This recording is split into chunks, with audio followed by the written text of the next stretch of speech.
네, 2장 전열 문제풀이 하겠습니다. 문제가 뭐 60문제가 조금 넘지만 암기할 문제가 많기 때문에 생각보다 뭐 시간적으로 그렇게 부담이 되진 않으실 겁니다. 한번 풀어볼게요. 1번 단위 변환이 틀리게 표현된 것은 입니다. 단위 변환 1번 1줄은 0.2389 곱하기 15 마이너스 3승 킬로칼로리입니다. 1줄은 0.23 칼로리니까 킬로칼로리로 바꾸면 0.2389에 10의 마이너스 3승을 곱하면 되죠. 2번 1kWh는 860kcal가 되죠. 예. 전력량은 전력으로 바꿀 때 1kWh가 860kcal가 됩니다. 3번 1BTU는 0.252kcal가 된다. 1BTU는 0.252가 되고요. 4번 1kcal는 3968줄.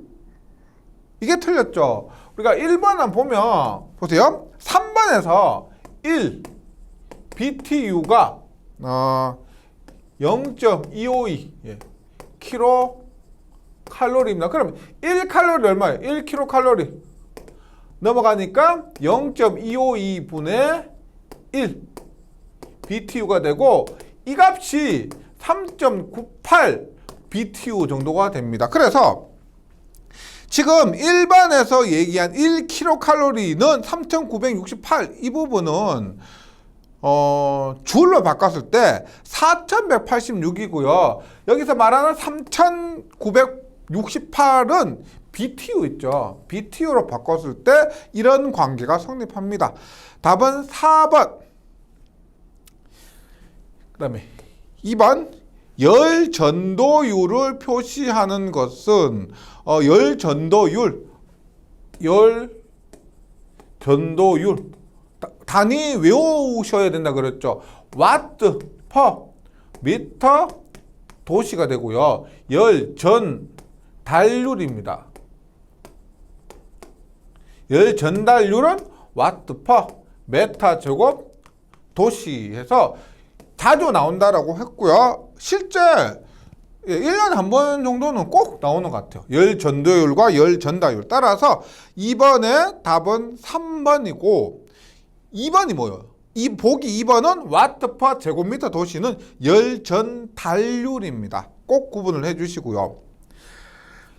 3번 열이 이동하는 방식에는 전도, 대류, 복사의 세 가지 방식이 있다. 다음 중 복사에 해당하는 것은 전도는 도체, 대류는 액체나 기체, 복사는 전자파라고 했죠. 1장에서 배웠던 겁니다. 그래서 1번 도체를 통해서 이동한다. 전도. 2번 기체, 3번 액체를 통해서 이동한다. 대류. 복사는 전자파로 이동한다. 3번에는 답이 4번이 되죠. 4번 문제 보겠습니다.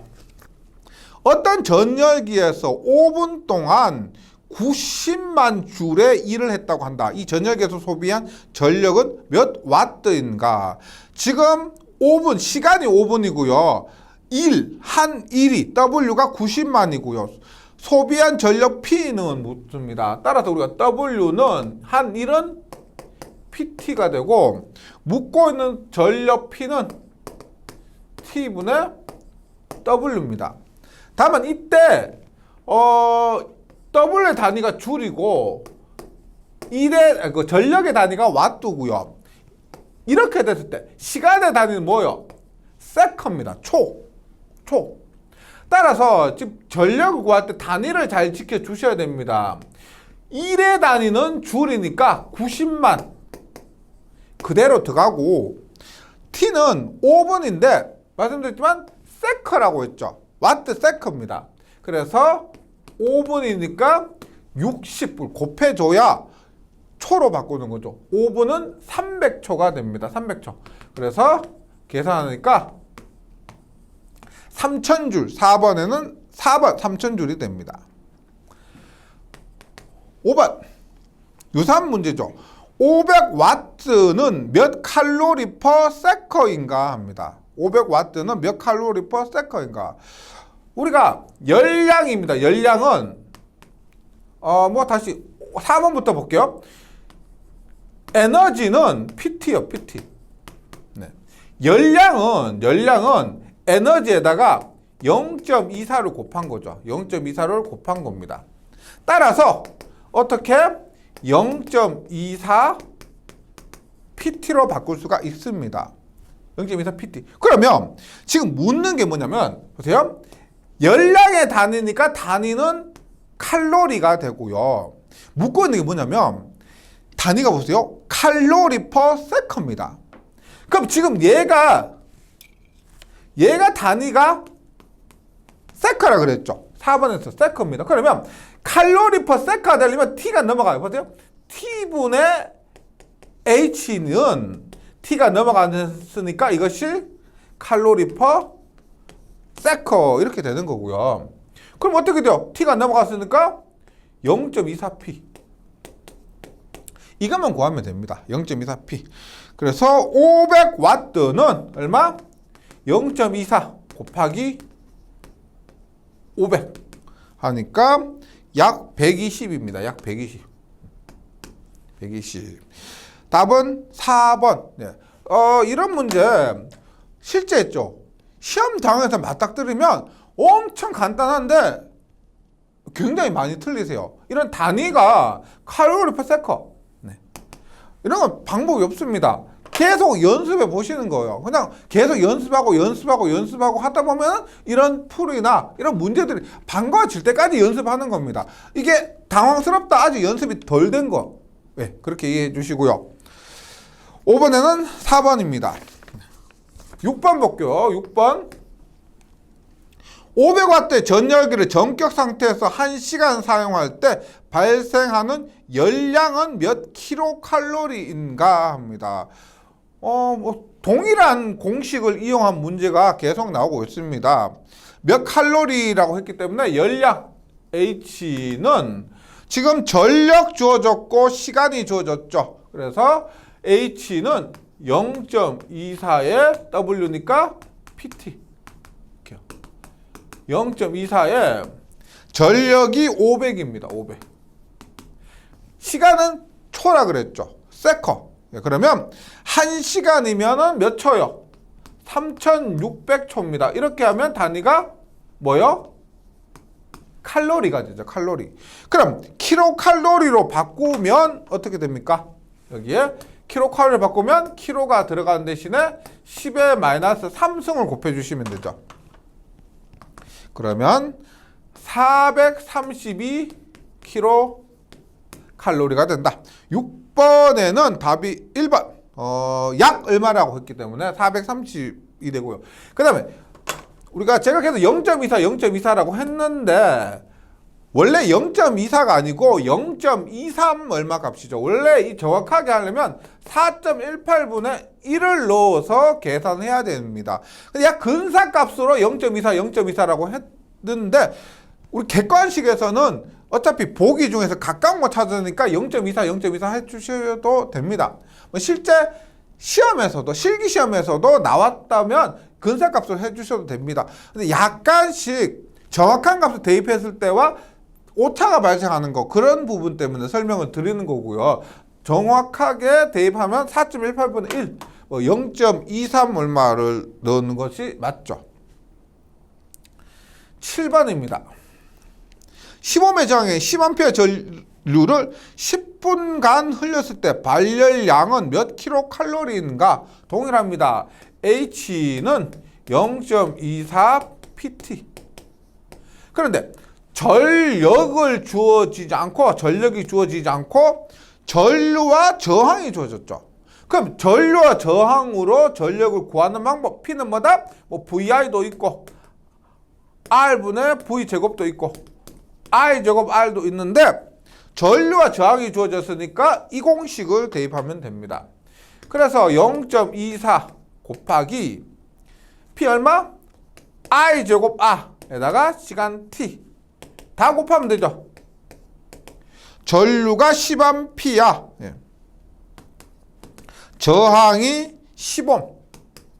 시간은 초예요. 초. 그런데 10분이라고 했죠. 10분은 600초입니다. 따라서 10 곱하기 60 초, 600초. 그리고 칼로리로 바꾸면 지금 칼로리인데 문제에서 킬로칼로리라고 했죠. 따라서 10에 마이너스 3승을 곱하면 144가 됩니다. 144 킬로칼로리. 이렇게 뭐 4번부터 해서 기본 공식으로 조금만 응용하면은 쉽게 풀 수가 있고요.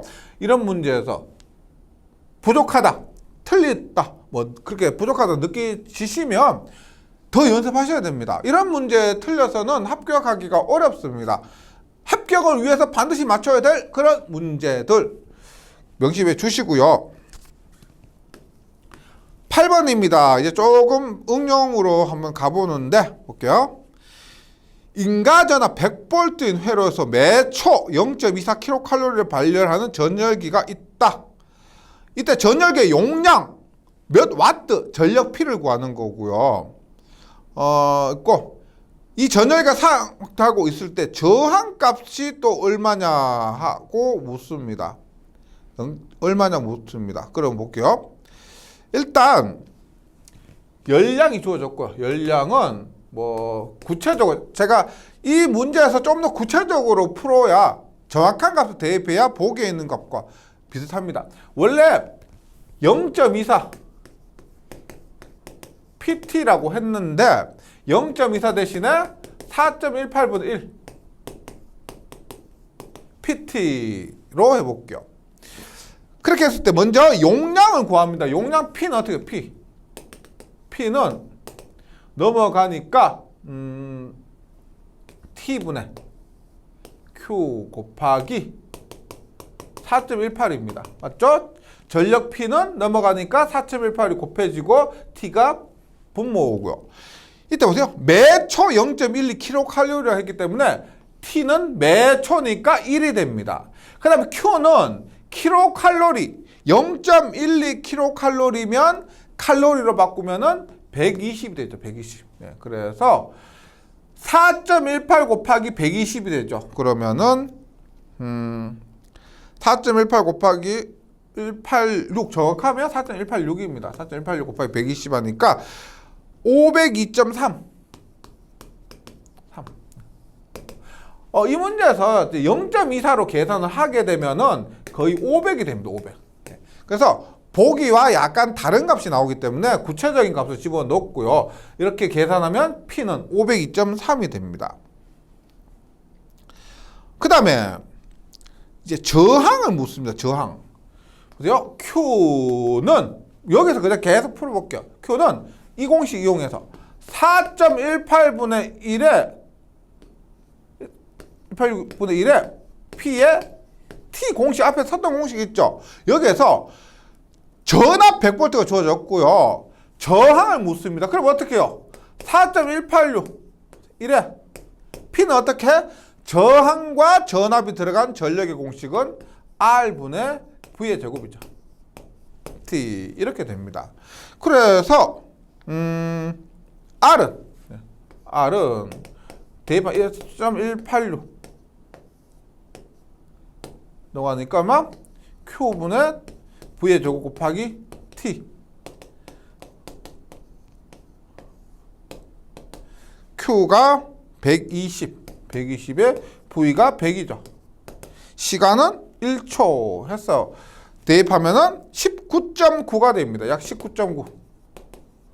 물론 그냥 이렇게 여기 P에서 이렇게 구한 P 있죠. P를 여기 바로 뭐 여기 R분의 V제곱이 P다. 이렇게 바로 집어넣으셔도 됩니다. 이렇게 하셔도 되고 공식 한번 더 복습하는 의미에서 바로 이렇게 그대로 공식을 이용해서 풀었습니다. 이렇게 해주셔도 되고요. 편한 방법으로 계산하시면 됩니다. 그래서 8번에는 답이 2번 502.3W에 19.9ohm이 된다. 9번 문제입니다. 전열기에서 발열선의 지름이 1% 감소하면 저항 및 발열량은 몇 프로 증감하는가? 보세요. 우리가 이런 발열선이 있다고 합니다. 발열선이 이렇게 있다고 했을 때 얘가 지금 지름이 D예요. 길이가 L입니다. 그러면 정 R은 저항률 곱하기 로 A분의 L이죠. 그러면 만약에 반지름이면 얘가 D가 지름이 아니고 반지름이면 어떻게 돼요? 로에 반지름 R이다. 파이 R 제곱분의 L 이렇게 됩니다. 그럼 지름 D는 어떻게 되고? 지름 D는 어떻게? R은 2분의 D죠. 반지름은 2분의 지름입니다. 따라서 그대로 대입을 하게 되면은 로에 파이 곱하기 얼마? 2분의 D에 제곱분의 L 하면 어떻게 돼요? 정 R은 로 곱하기 4분의 파이 D의 제곱분의 L이 됩니다. 그럼 결과적으로 어떻게 돼요? 결과적으로 R은 지름 어떻게 돼요? 지름의 제곱에 반비례하게 됩니다. 맞죠? 그럼 지름 D가 1% 감소했다면 어떻게? 저항은 100%에서 1% 감소하면 어떻게 돼요? 0.99가 되죠. 0.99의 제곱분의 1배가 됩니다. 저항은요. 0.99의 제곱분의 1을 하니까 1.02. 저항은 1.02배가 된다. 그 다음에 발열량은 어떻게 됩니까? 발열량. Q는 잘 아시겠죠? Q는 앞에 됐지만 0.24의 PT인데 0.24의 P는 뭐다? R제곱 RT 0.24의 R분의 V제곱 T 0.24의 VIT가 됩니다. 여기에서 이 세 개의 공식 중에서 어떤 공식을 대입해서 열량을 구하느냐? 저항이 1.02배가 되었대요. 그러면 저항이 있는 공식으로 풀어야 되니까 이 공식이나 이 공식이죠. 그럼 이 공식이냐 이 공식이냐? 예. 이 공식으로 풀면은 열량은 저항에 비례하고요. 이 공식으로 풀면 열량은 저항에 반비례하게 됩니다. 근데 중요한 게 이거죠. 우리가 보세요. 어떤 회로에서 저항값이 변하면 전류값도 변하게 되죠. 저항값이 변하면 흐르는 전류도 변하게 됩니다.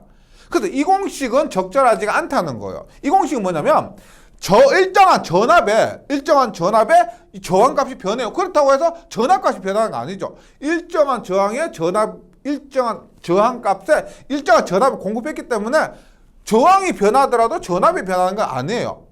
여기에서는 저항이 변하면 전류가 변하기 때문에 이 공식으로 대입을 하게 됩니다. 그러면 결과적으로 어떻게? 열량 Q는 저항에 반비례하게 됩니다. 그럼 얼마? 1.02분의 1 하니까 얼마? 0.98배가 된다. 열량은 0.98배니까 2% 감소.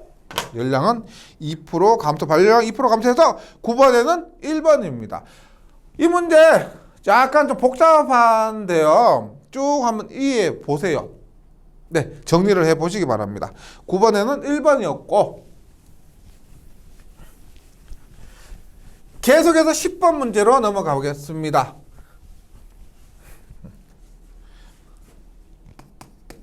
10번 15도씨의 물 4리터를 1kW의 전열기로 가열해서 80도씨로 높이는데 30분이 소요됐다. 전열기의 효율은입니다. 보세요. 효율은 전열기 효율은 어떻게 돼요? 860 PT 전력량을 칼로리로 바꾼 것이죠.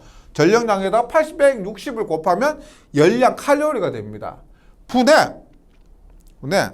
CM 세타가 돼요. CM 세타. 물의 비열, 물의 질량, 물의 온도 변화가 됩니다. 그러면 나머지 대입해 주시면 되고요.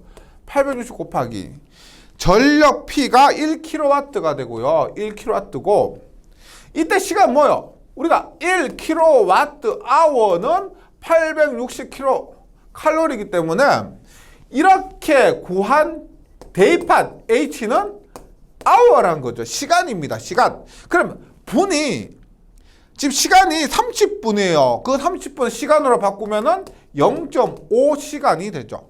0.5시간. 분해. 물의 비열은 1이고요. 물의 4리터, 물의 온도 4리터는 4kg 되죠. 4kg. 곱하기 온도 변화 얼마요? 15도에서 80도니까 온도 변화는 80-15가 됩니다. 이렇게 계산하면은 0.6은 60%가 된다. 10번에는 2번 60%. 11번입니다. 11번. 비슷하죠? 1kW 전압을 이용해서 20도씨 물 5리터를 70도까지 올리는데 요하는 시간은 어떻게 되느냐? 시간. 근데 다만 시간이 분이에요. 분. 그럼 똑같이 봅니다. 보세요. 효율은 전력량 860W분의 CM 세타고요. 860W는 PT죠. PT. PT분의 CM 세타. 그럼 여기에서 시간 T는 860 P 곱하기 효율 2타분의 CM 세타가 되죠. 대입합니다. 물의 비열은 1. 물의 질량 얼마요? 5리터죠. 5리터. 온도 변화 얼마? 20도에서 70도까지. 그러면 온도 변화는 70-20. 거기에 860 곱하기 전력이 P가 1kg요. 1kg고 효율이 없죠. 예, 효율이 없으면 무시하면 됩니다. 무시하면 그냥 무시. 860 곱하기 분모가 1이 돼요. 이렇게 하면 시간이 얼마? 0.29가 되고요. 뭐라고 했어요? 이때 대입한 시간 860에 곱해진 이 시간은 hour가 돼요. hour. 그 답은 0.29시간. 근데 문제에서 몇 분이냐라고 했죠. 그럼 분으로 바꿔야 됩니다. 어떻게 바꿔요? 0.29시간은 몇 분이냐? 우리가 보세요. 비례식으로 1시간은 60분이니까 0.29시간은 X분이다. 이렇게 풀면 되죠. 1시간이 60분이니까 0.29시간은 X. 그래서 이렇게 계산하면 얼마? 0.29 곱하기 60은 1 곱하기 X. X는 0.29 곱하기 60입니다. 0.29 곱하기 60 하니까 17.4분. 17.4분이 우리가 원하는 답이 되는 거죠. 11번에는 3번. 12번. 효율 80%의 전력을 1kWh의 전력을 소비하였을 때 10리터의 물 온도를 몇 도 상승시킬 수가 있는가? 예, 똑같죠? 효율은 860W분의 CM 세타. 묻고 있는 것은 세타입니다. 온도 변화 세타는 CM분의 860W 이타가 됩니다. 물의 비열 1. 물의 질량 10리터니까 10kg. 860 곱하기 전력량은 1. 효율은 0.8 하니까 답은 69도가 됩니다. 69도씨. 12번에는 4번 69도씨. 네, 계속해서 13번 볼게요. 13번. 전기의 전도와 열의 전도는 서로 근사하여 온도를 연료를 전류와 같이 생각해서 열전도의 계산에 사용될 때 연료의 단위로 옳은 것은입니다. 연료의 단위를 옳은 것은 연료의 단위 와트로 외우고 계셔도 되고요. 되고 전류와 비교해도 하셔도 됩니다. 보세요. 전류 구할 때 보세요. Q는 IT니까 I는 T분의 Q죠. Q의 단위 쿨롱, 전류는 쿨롱 퍼 세커 이렇게 구할 수가 있죠. 연료는 어떻게 해요? 연료는 똑같죠. 열량은 연료 곱하기 시간입니다. 따라서 연료는 시간분의 열량이죠. 열량. 시간분의 열량. 그러면 열량은 에너지가 됩니다. 에너지. 이거는 줄로 볼 수도 있죠. 열량은 에너지의 줄. 줄 퍼 세컨. 줄 퍼 세컨은 뭐예요? 줄은 앞에서 했지만 줄은 와트 곱하기 시간이죠. 전력 곱하기 시간이죠. 전력 곱하기 시간. 그래서 줄은 와트 세컨이니까 와트 세컨 나누기 세컨 하면은 와트만 남는다. 이렇게 외우셔도 되고 전류와 비교해서 구하셔도 되고 13번에는 답이 4번 와트가 됩니다. 14번도 마찬가지죠. 열회로에서 열용량의 단위는 열회로에서 열용량, 전기회로에서 정전용량. C는 V분의 Q가 됐죠. C는 V분의 Q.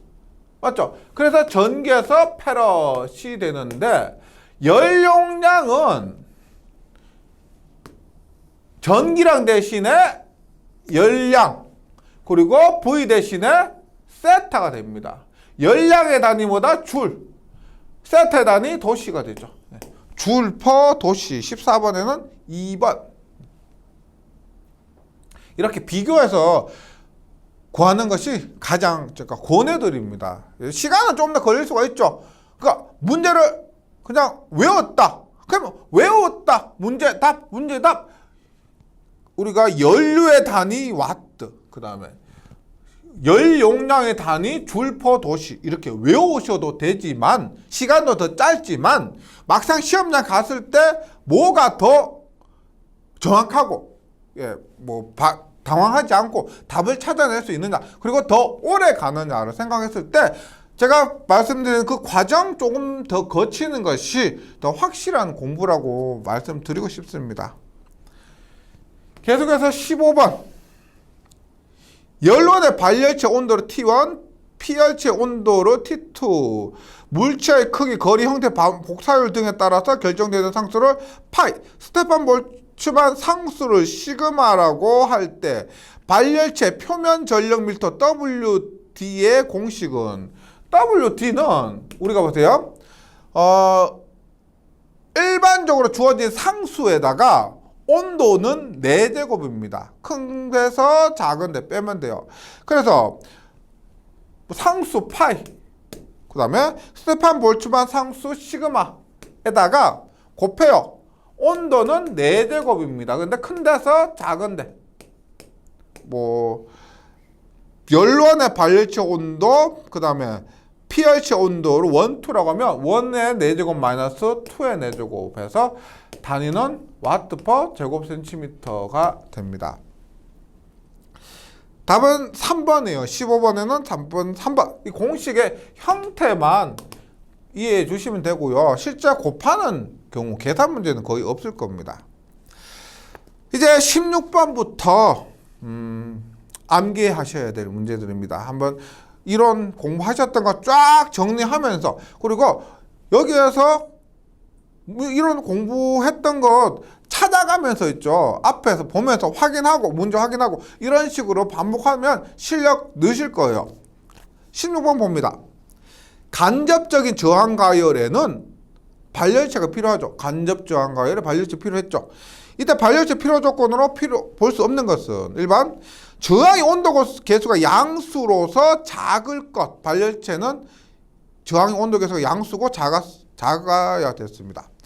2번 선팽창 계수가 클 것.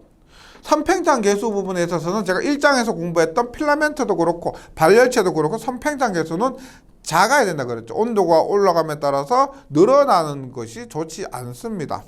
답은 2번이고요. 3번 내열성과 4번 내식성이 클 것은 군더더기 없죠. 당연한 겁니다.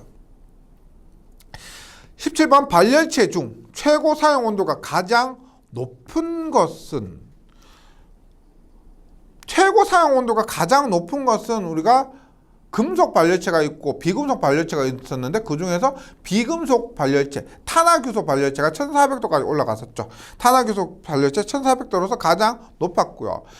우리가 철크롬, 니크롬 일정 기준으로 했을 때, 니크롬 일정 1100도 기준으로 했을 때 니크롬 이정은 200도 빼서 900도. 그 다음에 철크롬 일정은 1100도에서 100도 더해서 1200도. 그 다음에 철크롬 이정은 어떻게? 니크롬 일정과 똑같죠? 1100도. 따라서 답은 4번입니다. 19번.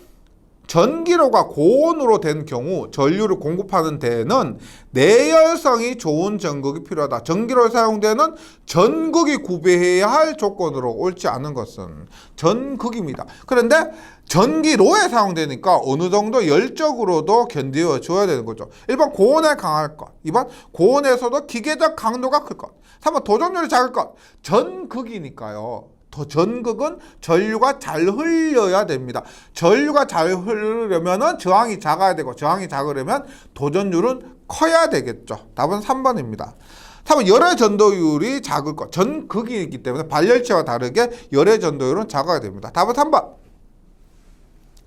19번 다음 온도계 동작 원리 중 재백효과, 열전 온도계, 재백효과, 열전 온도계. 광고온계는 우리가 앞에서 플랭크의 방사법칙이었습니다.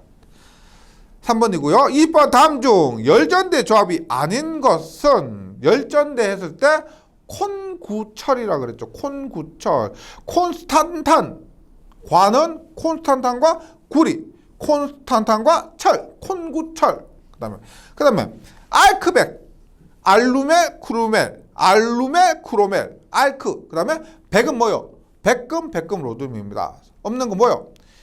크롬과 콘스탄탄이죠. 그래서 이런 것은 우리가 뭐 콘구철, 콘스탄탄과 구리철, 그 다음에 알크백, 알루멜, 크로멜, 그 다음에 백금, 백금 로듐 이렇게 정리하시면은 크롬과 콘스탄탄 조합은 없었습니다. 1번이고요. 21번 저항 온도계의 금속 저항체의 재료로 사용되지 않는 것은, 저항 온도계 할 때는 우리가 뭐가 있어? 백군이 있어. 백군이 있어죠. 뭐다? 백금.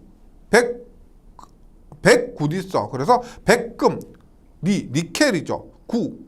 구리, 그것은 반도체입니다. 우리가 서비스터가 됩니다. 그래서 백군이 있어가 저항 온도계 금속 저항체의 재료가 되고요. 텅스텐이 아닙니다. 22번 저항가열은 어떤 원리를 이용한 것입니까? 저항가열은 직접 저항가열이 있고 간접 저항가열이 있었는데, 직접 저항가열은 발열체가 없었고, 그때 I제곱 RT 뭐다? 줄열을 이용한 겁니다. 줄열을 이용한 것. 23번 피열물에 직접 통전해서 발열시키는 방식의 노는 가열과 똑같다 그랬죠. 직접 통전시킨다. 피열물에 직접 통전시킨다. 직접 가열. 혹은 직접 저항로입니다. 간접은 간접 저항로죠. 그래서 답은 1번 직접식 저항로고, 24번 전기로의 전기가열 방식 중 직흑카카죠. 직흑카카. 직접식은 흑연화로 카보론 dom로가 된다. 그래서 직접식 저항로. 25번 L식 전기로는 어느 방식의 노인가? L식은 아크죠. L식은 아크고, 아크 중에서도 L식은 직접, 간접은 요동, 직접은 L. 26번 전기가열 방식 중 전극 사이의 공간의 전류가 흐를 때 발생하는 고열에 의한 가열 방식. 전극 사이에 공간의 전류가 흐를 때 발생하는 고열, 아크죠. 아크. 공간의 아크 가열입니다. 이런 부분 이론에서 한번 책을 한번, 그림을 한번 확인해 보세요. 그러면 이론 때 공부했고, 문제 풀으면서 공부했고, 다시 이론에서 확인하면 3번 공부하거든요. 이런 식으로 공부하면은 실력도 쌓이고 본인께 됩니다. 26번 아크 가열. 27번 유전 가열과 유도 가열의 공통점, 자주 나온다 그랬죠. 유전 가열과 유도 가열은 공통적으로 교류만 사용을 합니다. 답은 1번. 이번 선택 가열이 가능하다는, 선택 가열이 가능한 것은 유전 가열이었죠. 예, 유전 가열. 유도 가열은 선택 가열하기보다는 필요한 부분만 가열 가능한 것이고, 유전 가열은 선정 주파수에 따라서 선택 가열이 가능하다. 이렇게 됩니다. 3번 피열물 자체를 직접 가열한다. 직접 가열은 유전 가열이 되고, 3번 전기적 전력물을 직접 가열한다. 직접 가열은, 그러니까 직접 가열은 유전, 간접 가열은 유도였죠. 28번 유도 가열은 어떤 원리를 이용한 것이지? 다음 중 가장 적당한 것은, 유도 가열은 전자 유도 현상입니다. 전자 유도 현상, 우리가 전기 자기학을 공부하면 전자 유도 현상 근방에 있는 것이 뭐냐면 히스테리시손, 철손이 있습니다. 히스테리시손과 철손은 히스테리시손과 와류손이죠. 히스테리시손과 와류손은 철손을 히스테리시손, 와류손이라고 하는 겁니다. 28번에는 2번 철선이 됩니다. 철선. 29번 고주파 가열 방식에서 유도 가열의 용도는, 유도 가열에서 저주파가 있고요, 고주파가 있었죠. 고주파에서는 보통 유도는 금속이고요, 유전은 절연물, 나무라 그랬죠. 그래서 유도 가열은 금속이고, 금속 중에서도 그런 열처리, 표면 이런 것이 유도 가열입니다. 그래서 2번 목재, 3번 목재, 4번 비닐 이런 것은 모두 유전이고, 유도는 금속의 열처리가 됩니다. 30번 상용 주파수를 사용할 수 있는 가열 방식은 뭘까요? 유도 가열은 저주파와 고주파가 있습니다.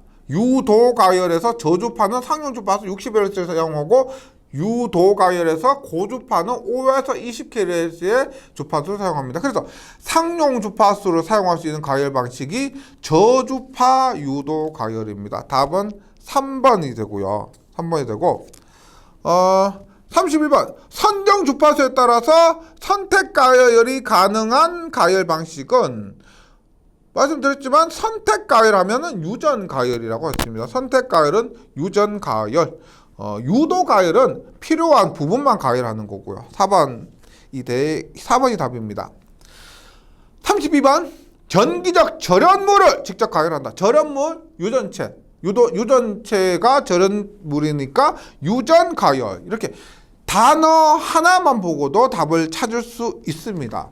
이런 과목이 전기 설비 과목도 단어 하나만 보고 답을 찾을 수가 있고요. 전기 응용도 비슷하다 그랬죠. 공부 방식이 비슷합니다.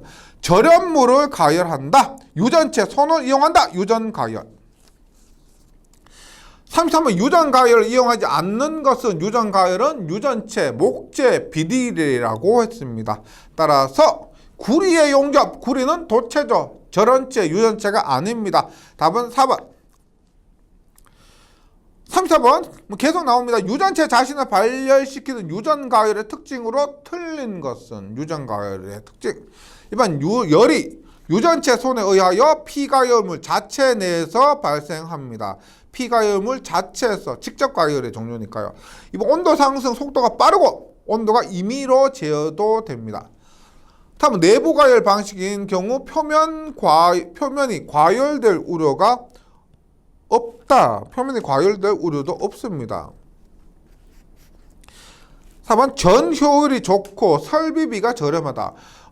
유전 가열이 이런 경우가 있습니다. 유전 가열은 고주파 1에서 200MHz의 고주파를 사용한다 그랬죠. 그럼 1에서 200MHz 고주파를 사용하려면 그 고주파 발생기가 있어야 됩니다. 그럼 그만큼의 고주파 발생기가 있으려면은 설비가 복잡해야 되겠죠. 그런 고주파를 발생시키는 설비가 있어야 됩니다. 그럼 복잡한 설비는 또 효율적으로 떨어지게 되는 거죠. 그래서 고주파 전원이 필요하고요. 설비가 고가고 효율이 낮습니다. 고주파 전원이 필요하기 때문에 그래요. 1에서 200MHz 주파수를 발생시키는. 그래서 34번에 틀린 것은 4번입니다. 35번 자동차, 기타, 차량공업, 기계 및 전기 기계기구 등과 기타 금속 제품에 도장을 건조하는데 주로 이용된다. 도장 뭐요? 적외선입니다. 도장은 적외선 가열. 4번. 36번 다음 중 적외선 가열에 대한 설명으로 틀린 것은 적외선 가열은 그냥 적외선 램프를 쫙 켜놓고요 통과시키면 가열이 됩니다. 1번 조작이 간단하고 온도 조절이 쉽습니다. 2번 발열체로는 적외선 전구를 많이 사용하고 있죠. 적외선 가열이니까 그 배열이 매우 간단합니다. 3번 효율이 좋지 않으면 표면 가열이 불가능하다. 적외선 가열은 효율도 괜찮고요 표면 가열이 가능합니다.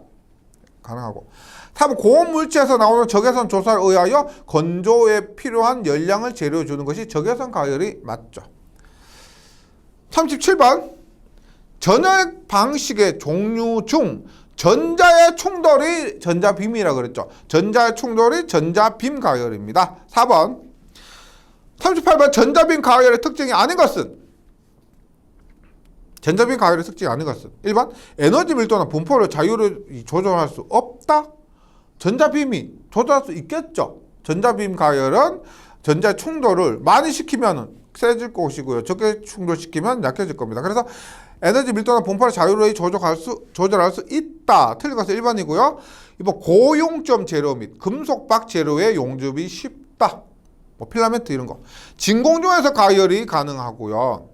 4번 가열 범위가 극히 국한된 부분에 집중시킬 수 있어 열에 의한 변질이 될 부분을 적게 할 수도 있습니다. 38번은 1번이고요.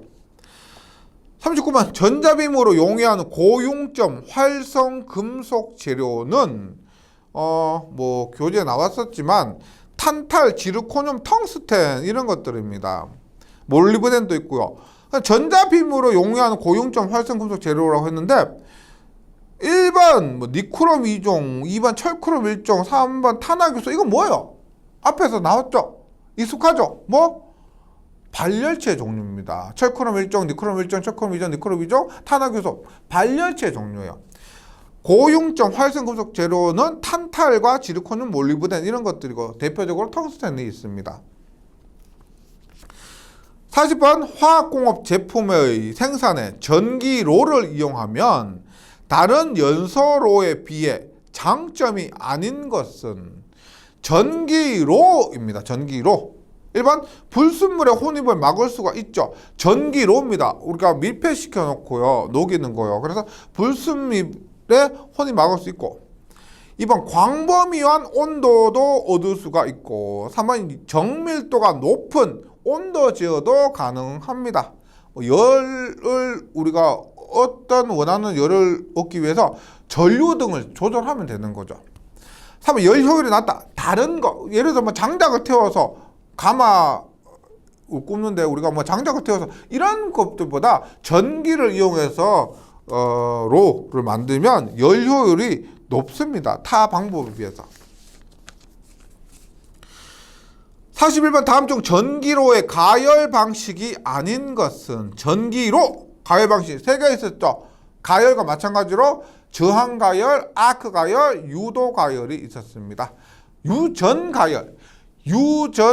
가열은 아니죠. 전기로에서는 전기로 가열 아니죠. 전기로는 저항, 아크, 유도. 그다음에 가열은 유전 가열 뭐 있었지만은 전기로 가열 방식에서는 유전 가열이 없습니다. 답은 2번. 42번 저항 용접에 속하지 않는 것은 용접 중에서 저항 용접은 맞대기 용접이 있고 겹치기 용접이 있었죠. 맞대기 용접에서는 우리가 뭐 업셋, 플래시 맞대기가 뭐다? 불꽃 용접이 있고 충격 용접이 있고 겹치기에는 점용접, 침용접, 프로젝션 용접이 있었습니다. 그래서 저항 용접에 속하지 않는 것은 아크 용접이죠. 맞대기 저항 용접은 맞고요. 불꽃 용접은 플래시 용접이고 점 용접은 겹치기 용접. 제가 자동차 빵빵 한다는 뭐 이런 겹치기 용접에 점 용접이 있었고 아크 용접은 저항 용접과는 다른 분류가 됩니다. 답은 2번. 43번 다음 중 겹치기 용접이 아닌 것은 저항 용접 중에서 겹치기 용접이 아닌 것은 뭐 맞대기 용접이죠. 그래서 겹치기 용접은 점 용접, 롤러를 이용한 심 용접, 그 다음에 프로젝션 용접이고요. 업셋 용접은 맞대기 용접이 됩니다. 답은 2번. 43번 전구의 필라멘트나 열전대 용접에 알맞은 것은 점 용접이 필라멘트에 사용한다고 그랬죠. 필라멘트 용접이 점 용접이었습니다. 답은 1번. 45번 프로젝션 용접의 특징이 아닌 것은 프로젝션 용접. 예. 프로젝션 용접은 저항 용접 중에서 겹치기 용접의 일종이었습니다. 그리고 작업 속도가 빠르고 용접의 신뢰도가 높고 판재 두께가 다른 것도 용접할 수 있고 피치가 작은 용접은 불가능하다. 프로젝션 용접은 용접 피치를 작게도 할 수가 있다라고 했죠. 그래서 저항 용접 중에서 겹치기 용접의 일종인 프로젝션 용접, 돌기 용접이라고 한 거예요. 이것은 피치가 작은 용접도 가능하다. 46번 아크 용접기 수화 특성. 용접기 수화 특성. 전기 기기에서도 자주 나왔던 거예요. 용접은 수화 특성입니다. 답은 2번. 47번 용접용 전원의 특성은 부하가 급히 증가할 때 전압이 어떻게 된다 그랬어. 그리고 47번 같은 경우는 수화 특성 이렇게 I고 V입니다. 부하가 급히 증가한다. 여기서 부하가 전류죠. 전류가 급히 증가하면 전압은 감소하게 된다. 전류가 커지면 전압은 감소하게 된다. 그래서 수화 특성에 의해서 답은 3번입니다. 급히 강화한다. 48번 뭐라고 했어요? 48번은 아크 용접에서 직류 아크 용접에서 용접봉을 용접기에 양극에 모재를 음극에 연결하는 경우에 극성은 뭐라고 했어요? 모정이라고 그랬죠. 모정.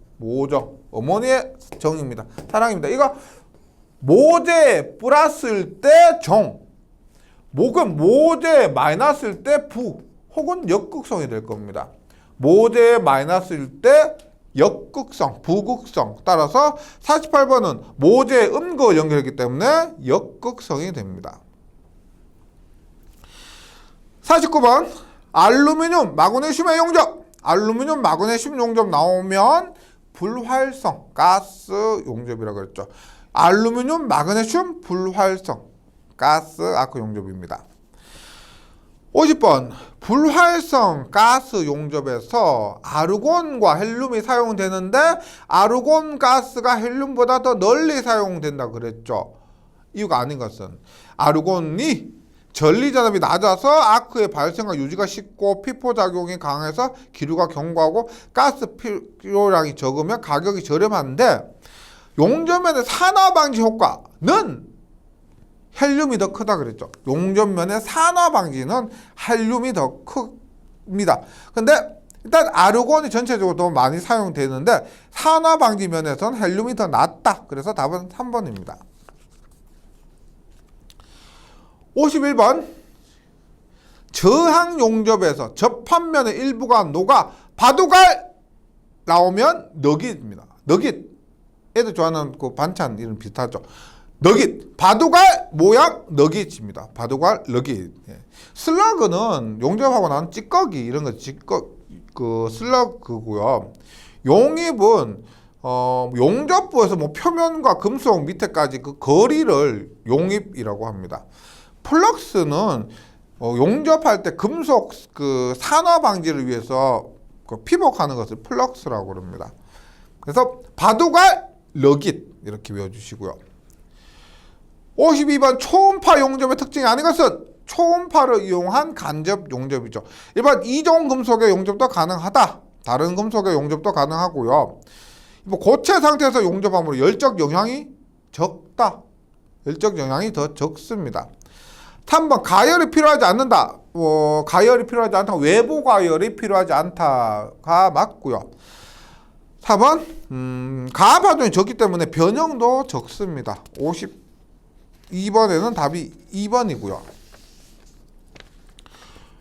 53번 용접 방법 중 플라즈마 제트예요. 플라즈마 제트 다 좋았는데 좀 구조가 복잡하고 뭐 이런 것도 있고요.